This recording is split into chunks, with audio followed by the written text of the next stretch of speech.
Hi guys! Welcome back to our YouTube channel. Please don't forget to like, share, and subscribe para lagi kayong updated sa mga video na i-upload ko sa aming YouTube channel.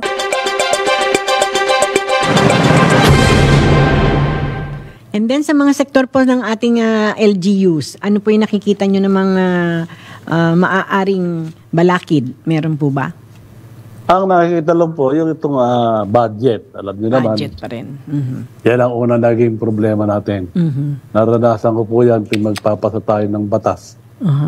Pagka po pinag-usapan ng budget, medyo nahihirapan po tayo. Yun lang po ang ating problema, ang nagiging balakid sa atin.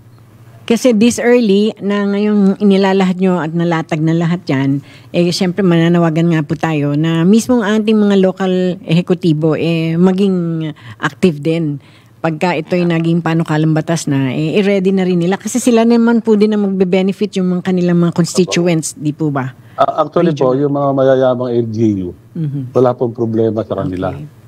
Yung problema lang natin, yung po nga maliliit ang income nila. Yun lang po. Pero sa mukha po Quezon City, wala po tayong nakikitang balakid. At si Mayor Joy naman, pagdating po sa seniors, ay nakasuporta po sa atin. At saka this will create jobs, di po ba? Yung ating mga nurses na dapat ipaalis na. Marami. Oo. Yun ang isang importante.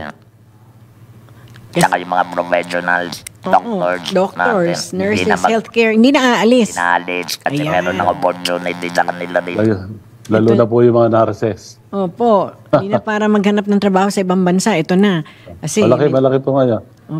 Sa employment po, malaki po ang ating maitutulong. Thanks for watching. Please don't forget to like, share, and subscribe.